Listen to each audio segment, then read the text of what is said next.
우리가 하나님 말씀 이사야서를 같이 봉독을 했습니다. 이사야서 41장 8절에서 20절 말씀을 같이 봉독을 했고요. 속회본과 사과인데 우리 하나님은 왜 우리를 구원하시나 라는 제목으로 우리 하나님 말씀 증거하겠습니다. 여러분, 하나님은 왜 우리를 구원하실까요? 하나님은 왜 우리를 구원하실까요? 우리가 이뻐서 구원하실까요? 뭐 그런 것도 있겠죠. 우리가 오늘 그 화두를 좀 던지고, 하나님은 왜 우리를 구원하시지? 왜 그렇게 하나님은 우리를 구원하시려고 하시지? 그런 생각을 좀 하면서 오늘 말씀을 같이 나누려고 합니다. 자, 오늘 말씀 보면은 1절에 나의 종 너 이스라엘아, 내가 택한 야곱아, 나의 벗 아브라함의 자손아 라고 하면서 이스라엘을 이렇게 부르시는데, 처음에 부르실 때 종이라는 단어를 씁니다. 우리가 성경에서 이 종이라고 하는 말을 엄청 많이 듣죠. 신앙의 선조들은 하나님을 만나고 하나님 앞에 서면은 무조건 꿇어 엎드려 가지고 나는 주님의 종입니다, 그렇게 고백을 합니다. 그래서 종, 그리고 또 하나님께서는 우리를 갖다가 지금 이것처럼 너는 나의 종이다, 뭐 이렇게 이야기를 하죠. 그런데 사실 종이라고 하는 게 어감이 좋지 않아요. 그렇죠? 우리가 사실 다 주인이 되고 싶지, 그 종이 되고 싶은 사람이 어디 있습니까? 그리고 대개 우리가 하고자 한다면 갑질을 하고 싶지 을이 되고 싶지는 않잖아요. 그러니까 갑이 되고 싶지 을이 되고 싶어 하지는 않잖아요. 그런데 성경에 보면은 계속해서 어떤 종이라고 하는 단어를 씀으로 인해서 우리가 영원한 을인 것처럼, 어떤 갑이 되지 못하고 을인 것처럼 계속 그런 이야기를 하고 있습니다. 그래서 우리가 이런 이야기를 성경에서 들으면 별로 어감이 좋지 않아요. 왜 하나님은 우리를 친구라고 부르시거나, 물론 친구라고 불러주시기도 합니다만 가장 많이 나오는 게 종이라는 단어인데 왜 종이라고 자꾸 부르시는가? 그리고 왜 그 수많은 그 믿음의 선조들은 하나님 앞에서 자기 자신을 왜 종이라고 이야기를 하는가? 대개 이제 종이라고 하는 것은 어떤 종속적인 관계, 내가 거기에 속해 있다, 그래서 거기는 주인이고 내가 종인데, 그래서 그가 이제 막 하는 대로 하고 나한테 자유가 없고, 그리고 나는 어떤 노예의 상태고, 그리고 어떤 불평등한 관계, 평등하지 못하고 불평등한 관계, 그런 거를 지칭하는 말처럼 들립니다. 여러분, 그렇죠? 종 그러면 그런 생각이 벌써 들잖아요. 그렇죠?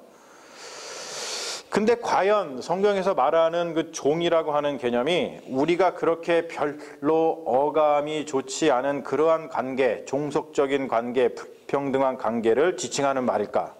성경에 보면은 그렇지 않다는 거예요. 자, 우리가 보면은 아브라함도 창세기 26장에 보면은 하나님이 아브라함을 부를 때 이 아브라함은 나의 종이다. 그리고 신명기에서도 보면은 모세 보고 모세는 나의 종이다. 그리고 시편에서도 보면은 다윗에게 부르실 때 언제나 다윗은 나의 종이다 라고 하면서 종이라는 것을 계속 이야기를 하고 있는데, 성경에 보면은 가만히 보면 그 종이라고 하는 그 용어가 우리가 지금 생각하는 그 별로 어감이 좋지 않은 그러한 뜻이 아니고 어떠한 뜻이냐면, 일단은 오늘 말씀처럼 뭐냐면 내가 택한 자다라고 하는 뜻인 거예요. 내가 택했다. 네. 내가 택해서 나하고 이제 언약의 관계에 들어온 사람이다 라는 것을 나타내기 위해서 쓰는 말이 성경의 종이라고 하는 말이에요. 자, 우리가 창세기 말씀을 먼저 한번 볼까요? 선생님 넘겨봐 주세요. 자, 거기 보면은 창세기의 말씀이 있어요. 우리 같이 한번 이 말씀 봉독해 볼까요? 시작. 그 밤에 여호와께서 그에게 나타나 이르시되 나는 내 아버지 아브라함의 하나님이니 두려워하지 말라. 내 종 아브라함을 위하여 내가 너와 함께 있어 내게 복을 주어 내 자손이 번성하게 하리라. 자, 이거는 이삭이 우물을 계속 팠는데 주변의 부족들이 계속 뺏어갔잖아요. 그래가지고 우물 파는 거 참 쉽지 않은데, 그런데 우물 팔 때마다 다른 데로 쭉 뺏기니까 다른 데로 옮겨가면서 또 우물을 파기 전에 하나님께서 걱정하지 말아라. 너 우물 파면은 다시 그 우물이 물이 나오게끔 내가 복을 줄게. 뭐 풀어 설명하자면 그런 이야기입니다. 그때도 보면은 하나님이 아브라함을 종이라고 부르거든요. 근데 그 종이라고 부를 때 그 종한테 함께 복을 주겠다, 번성하게 하겠다, 그런 약속을 주신단 말이에요. 그러니까 종이라고 하는 게 우리가 생각하는 그런 개념이 아닌 것을 여기서 볼 수 있죠. 그리고 두 번째로 보면 신명기에 보면 이런 말씀이 있습니다. 같이 한번 볼까요? 시작. 이에 여호와의 종 모세가 여호와의 말씀대로 모압 땅에 죽어 모세가 죽을 때에 나이 150세였으나 그의 눈이 흐리지 아니하였고 기력이 쇠하지 아니하였더라. 자, 지금 모세도 뭐라고 불러요? 종이라고 부릅니다. 그런데 여러분, 우리가 흔히 말하면 종은 어떻게 하다 죽어요? 정말로 뭐 쓰임을 받다가 그냥 이게 달아 죽잖아요. 그렇죠? 종이라 그러면 달아 죽어야 돼. 그런데 오늘 말씀 보니까 모세가 하나님의 종인데 그렇게 죽은 게 아니죠. 120세가 됐는데 그의 눈이 흐리지 아니하였고 기력이 쇠하지 아니하였어요. 그건 종의 모습이 아닙니다. 정말로 종처럼 불임을 당했다고 한다면은 기력이 쇠하고 눈이 어두워져서 더 이상 나는 못 견뎌라고 하면서 죽었을 텐데 그게 아니고 눈이 흐리지 않고 기력이 쇠하지 아니하고 하나님의 부르심을 받고 하늘로 올라간 거예요. 그러니까 우리가 생각하는 종의 개념하고 성경에서 말하는 종의 개념이 다른 것을 볼 수가 있죠. 자, 마지막으로 시편의 말씀을 같이 보면서 다윗을 또 뭐라고 하시는지 같이 볼까요? 시작. 주께서 이르시되 나는 내가 택한 자와 언약을 맺으며 내 종 다윗에게 맹세하기를. 자, 지금 다윗을 갖다가 종이라고 부르신 다음에 종한테 맹세를 하는데 그 종이 어떤 사람이라고요? 내가 택한 자. 그리고 나하고 어떤 뭘 맺는 자? 언약을 맺는 자. 자, 보니까 이 종이라고 하는 단어가요, 우리가 생각하는 그러한 그 어감이 좋지 않은 그런 것이 아니고 구약 성경에서 하나님이 종이라고 부르실 때의 그 종은 언약 관계, 하나님이 부르셔가지고 언약을 맺으셨어요. 그래가지고 언약을 맺어서 뭐 하려고? 복을 주시려고 언약 관계를 맺어서 택해서 언약 관계를 맺으신 것을 종이다라고 부르는 것을 볼 수가 있죠. 근데 왜 종이라 그랬을까? 이거는요, 하나님을 경험한 사람들에게서만 이해할 수 있는 말인 거예요. 왜냐하면 하나님을 경험하고 나면은 제일 먼저 갖는 감정이 뭐예요? 성경에 보면 뭐죠? 여러분, 뭐예요? 네, 두려움. 요즘 사람들은요, 이 두려움을 참 우리가 경험을 못하는 것 같아요. 왜냐하면은 이게 보면은 되게 위아래가 없거든요, 요즘에는. 그렇잖아요. 요즘에 위아래가 정말 없잖아요. 예. 요즘 뭐 대통령한테도 뭐 막 하는 시대 아닙니까? 예. 그래서 감히 하나님을 경험하고 나서 감히 하나님과 동일한 어떠한 위치로 표현하는 것을 감당하지 못하는 거죠. 하나님을 만난 사람들은. 그러니까 하나님이라고 아도나이, 주님이라고 부르면서 자기 자신은 그 같은 레벨에 있지 아니하고 자기를 겸손하게 낮추어서 종이라고 표현하는 거예요. 그러니까 하나님을 경험한 사람들의 겸손한 표현이 종이라고 하는 표현일 뿐이지 우리가 어감이 좋지 않게 생각하는 그런 가불관계의 종이 아니라는 거예요. 그러니까 여러분, 우리가 하나님의 종이 되는 것은 하나님과 가불관계가 되는 나쁜 것이다? 아니다?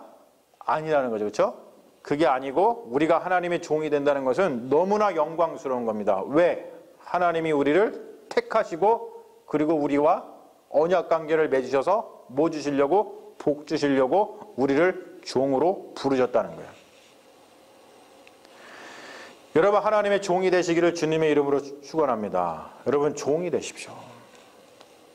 하나님을 만나면 하나님의 종이 될 수밖에 없어요. 우리는 그렇습니다. 그 하나님께서 우리를 부르셔서 택하시고 언약을 맺어주시고 우리에게 복을 내려주시기 위해서 우리를 종이라 부르신다. 여러분 보십시오. 오늘 말씀 보면은 종이라고 부르는 이스라엘 백성들한테 처음으로 주시는 그 위로의 메시지가 뭐예요? 두려워하지 말라라고 하는 거. 두려워하지 말아라. 여러분, 이거 당연한 귀결입니다. 두려워하지 말아라 라고 하는 이 말씀이 주어지는 것은 하나님께서 우리를 택해 부르시고서 그 언약을 맺으시고 우리를 붙들고 계신데, 하나님께서 붙들고 계신 그 하나님의 종에게 주시는 당연한 메시지예요. 그렇게 갈 수밖에 없어. 당연한 귀결입니다. 여러분, 대개 왜 지금 이런 얘기를 하냐면, 지금 이 이사야서의 그 배경이 그 바벨론 포로 시기 때잖아요. 그때 이제 포로로 잡혀갔다가 다시 이제 돌아오고만 이제 그런 그 아주 역사의 질곡을 겪을 때잖아요. 그런데 이스라엘 백성이 바벨론의 포로로 잡혀갔을 때 자기들이 자기의 모습을 돌아보면서 우리가 하나님께 죄를 범했구나. 무슨 죄를 범했어요? 하나님하고 우리하고 언약을 맺었는데 우리가 그 언약에 충실하지 못했구나. 우리가 하나님을 배반했구나. 우리가 하나님을 떠났구나.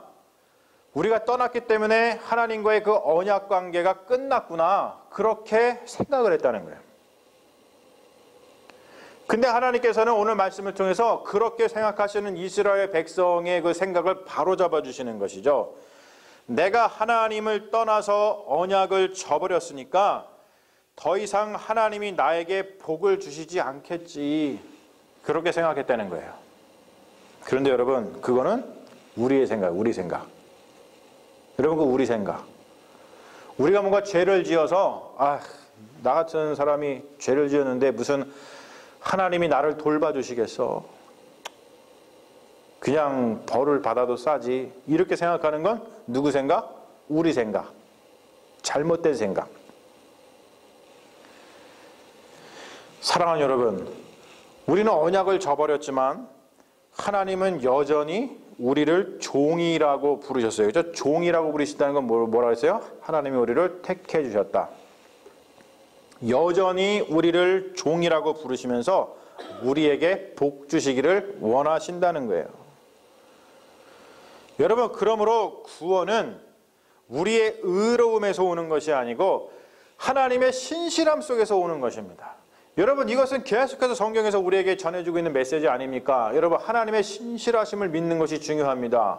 우리의 의롭지 못한 불의함을 바라보는 것이 아니고 하나님의 신실하심을 믿는 것, 바로 그 하나님의 신실한 심 속에서 구원이 온다는 것을 반드시 붙들어야 된다는 거예요. 하나님은요, 오늘 말씀 속에서 우리에게 언약에 대해서 리마인드 해주시고, 야, 너하고 나하고 언약 맺은 게 있잖아. 그리고 내가 지금 까먹고 있으니까 그 언약의 말씀을 다시 리마인드 시켜주시면서 그 말씀을 이렇게 리뉴 해주시는 그 말씀을 우리에게 주시는 것을 볼 수 있는데, 그게 이 말씀입니다. 한번 넘겨봐 주세요. 우리 같이 한번 봉독해 볼게요. 10절 말씀이죠. 여러분, 이 말씀은 우리가 외우고 있어야 돼요. 자, 같이 한번 보겠습니다. 시작. 두려워 말라. 내가 너와 함께 함이라. 놀라지 말라. 나는 내 하나님이 됨이라. 내가 너를 굳세게 하리라. 참으로 너를 도와주리라. 나의 의로운 오른손으로 너를 붙들리라. 여러분, 오늘 밤에 집에 가셔가지고 주무실 때 그냥 주무시지 마시고요, 자리에 누워서 이 말씀을 갖다가 외우시려고 한번 노력해 보세요. 이 말씀을 좀 외우시려고 노력하시다가 한번 잠자리에 드십시오. 이 말씀이요, 우리를 붙들어 준다는 거예요. 우리가 하나님을 떠났을 때, 우리가 죄를 지어서 내가 하나님과의 언약 관계를 내 스스로 끊은 것 같아, 이렇게 절망에 빠져 있을 때, 두려워할 때 하나님께서 다시 우리에게 리마인드 시켜주시는 귀한 하나님의 생명의 말씀입니다. 두려워하지 말라. 내가 너와 함께 함이라. 놀라지 말라. 나는 내 하나님이 됨이라. 내가 너를 굳세게 하리라. 참으로 너를 도와주리라. 나의 의로운 오른손이 너를 붙들리라.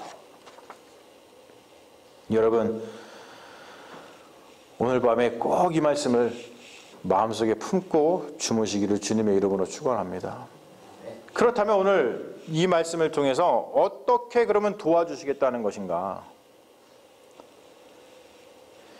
어떻게 도와주시냐면 오늘 말씀에 있죠. 내게 노하던 자들이 수치와 욕을 당할 것이라. 그러면서 이런 얘기를 하세요. 여기 보면은 이렇게 좀 말이 조금 부드럽지 못한 게 나오죠. 14절에 야곱 이스라엘을 뭐라고 불러요? 버러지라고 불러요. 버러지. 참 어감이 안 좋은데 이런 것들을 그냥 이렇게 쓰니까 자, 우리가 되게 이런 버러지 같은 놈 그러면은 되게 우리가 어떤 의미냐면 한국말에서는 이런 쓸모없는 놈, useless, 쓸모없는 존재, 그러한 뜻을 가지고 있잖아요. 근데 성경에 보면은 이 버러지라고 이 번역한 것이 벌레, 구더기, 유충, 그러한 뜻입니다. 왜 이거를 쓰냐면 우리가 여러분 그 벌레 그냥 그 유충이라든지 뭐 구더기 구더기도 좀 뭐 징그럽습니다만 그런 거 보면은 그렇잖아요. 그냥 아무런 힘이 없어요. 그냥 이렇게 밟으면은 그냥 터져 죽습니다. 자기를 방어할 수가 없어요. 그냥 와서 누가 톡 건들면 터지고 누가 잡아먹으면 잡아먹히고 굉장히 무기력한 존재가 벌레인 거예요. 그런 의미에서 이스라엘을 벌레라고 이렇게 비유해서 쓰는 겁니다. 왜냐하면 힘이 약했거든요. 주변에 있는 아람, 주변에 있는 뭐 아수르, 주변에 애굽, 주변에 구스 또는 뭐 바벨론 이런 나라들이 쳐들어왔을 때 그냥 벌레처럼 밟혔거든요. 그렇게 힘이 약한 존재, 밟히면 밟힐 수밖에 없는 그런 연약한 존재, 약자죠, 연약한 자죠. 그렇게 약해서 그냥 이리 치이고 저리 치이고 동네북처럼 그렇게 치였던 이 존재를 오늘 말씀 보면 날카로운 새 타작기로 만들어 주시겠다 그래요.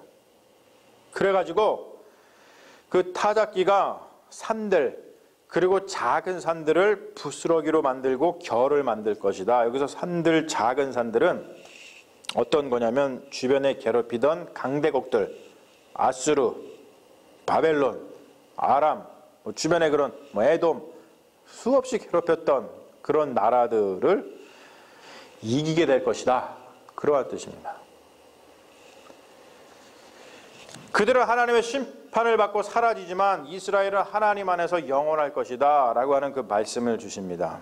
그러면서 목마른 너희에게 응답을 하여서 상황을 갖다가 완전히 역전시켜가지고 황폐했던 그곳을 아름다운 낙원이 되게 하실 것이다 라는 말씀을 주십니다. 여러분,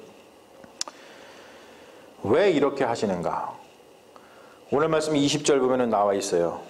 뭐라고 나오냐면 무리가 보고 그렇게 황폐했던 것, 정말로 힘이 없었던 이 이스라엘 하나님의 백성이 하나님의 은혜로 다시 새롭게 되고 구원받고 새롭게 하나님이 이 광야 같은 곳에 나무를 심고 물을 내게 하시고 그래서 어떠한 이 번성하게 하시는 것을 볼 때에 무리가 보고 여호와의 손이 지으신 바요 이스라엘의 거룩하신 이가 이것을 창조하신 바인 줄을 알며 함께 헤아리며 깨달을 것이다. 여러분, 이게 하나님께서 구원하시는 이유입니다. 뭐냐면 하나님이 우리를 구원하시는 이유는 하나님이 창조주시요 구원자이시라는 것을 알게 하시기 위해서 그렇다는 거예요. 하나님이 우리를 구원하시는 이유는 하나님의 영광을 위해서 그렇습니다. 우리가 어려움에 처해 있다가 하나님의 도우심으로 하나님의 이 권능으로 우리가 도우심으로 잘 되게 되면 우리가 구원을 받게 되면 우리가 창조주 하나님을 높이고 우리가 구원자 하나님을 높이고 그리고 그분의 영광이 드러나도록 해야 된다는 거예요. 하나님의 영광이 드러나도록 찬양하고 경배하고 그런 일들이 우리 가운데 있어야 돼요. 그런데 대개 우리가 하나님께서 그 영광을 드러내기 위해서 우리를 구원해 주셨을 때 우리가 우리 자신이 영광 받으려 하는 것이 사실은 큰 문제가 되죠. 사랑하는 여러분, 왜 하나님이 우리를 구원하시나? 왜 구원하시냐면 하나님께서 우리를 택하시고 우리와 언약관계를 맺으신 그 종이라고 하는 개념, 그러시고 우리에게 복을 내려주시는데 바로 하나님께서 우리를 위해서 우리를 구원하시는 것은 하나님의 영광을 위해서, 그리고 하나님께서 창조주이시고 하나님께서 구원자이시라는 것을 모든 세상이 알도록 하기 위해서 우리를 구원하신다는 거예요. 여러분, 만약에 여러분들의 삶 가운데서 하나님의 그런 구원의 은혜가 임했거든, 하나님의 영광을 드러내십시오. 그러면 진실로 여러분들이 구원받은 것입니다. 그래도 여러분, 구원의 은혜를 체험했는데도 불구하고 하나님께 영광을 돌리지 않는다, 그런 것은 여러분 하나님의 구원을 받지 못한 거예요. 그거는 하나님이 왜 우리를 구원하시는가 우리가 다시 한번 새기면서, 여러분 다시 한번 강조합니다. 오늘 하나님께서 우리에게 주신 귀한 말씀, 두려워하지 말라, 내가 너와 함께 함이라, 놀라지 말라, 나는 내 하나님이 됨이라, 내가 너를 굳세게 하리라, 참으로 너를 도와주리라, 나의 의로운 오른손이 너를 붙들리라 라고 하신 이 이사야 41장 10절의 말씀, 이 말씀을 반드시 붙들고 오늘 밤에 여러분 평안을 누리시는 믿음의 자녀들 되시기를 주님의 이름으로 축원합니다. 아멘. 우리 잠시 기도하겠습니다. 아버지 하나님, 하나님께서 우리를 택하시고 언약을 맺어주시며 복을 내려주십니다. 그러한 관계가 바로 종입니다. 우리는 주님의 종으로서 주님만을 바라보고 주님만을 사랑합니다. 주님, 우리가 인생을 살아가면서 힘들고 어려운 일 만난다 할지라도 하나님께서 우리에게 주신 이 귀한 말씀을 다시 한번 붙들고, 하나님 우리가 힘을 얻게 하여 주시고 두려워하지 말게 하여 주시옵시고 함부로 낙심하지 말게 하여 주시며, 언제나 우리의 죄된 것을 보지 아니하시고 하나님의 당신의 놀라운 그 신실하심에, 또 하나님의 그 영광과 하나님께서 창조주 되시고 구원자 되신 것을 만방 알리기 위해서 우리를 구원해 주시는 그 놀라운 은혜를 다시 한번 생각하면서, 하나님 우리가 용기를 얻게 하시고 좌절하지 말게 하시고 언제나 하나님 말씀 안에서 일어서는 믿음의 종들 될 수 있도록 주님 역사하여 주시옵소서. 이 말씀이 우리를 구원할 줄로 믿습니다. 이 말씀이 우리가 시리에 빠져 있을 때, 이 말씀이 우리가 절망에 빠져 있을 때, 이 말씀이 우리가 어려움에 처해 있을 때 이 하나님의 귀한 말씀이 우리를 구원해 줄 줄로 믿습니다. 이 말씀 붙들고 날마다 승리하는 믿음의 종들 되게 하여 주실 줄로 믿사오며 우리를 구원하신 예수님의 이름 받들어 간절히 기도 올리옵나이다. 아멘. 믿습니다. 함께 하여 주시옵소서.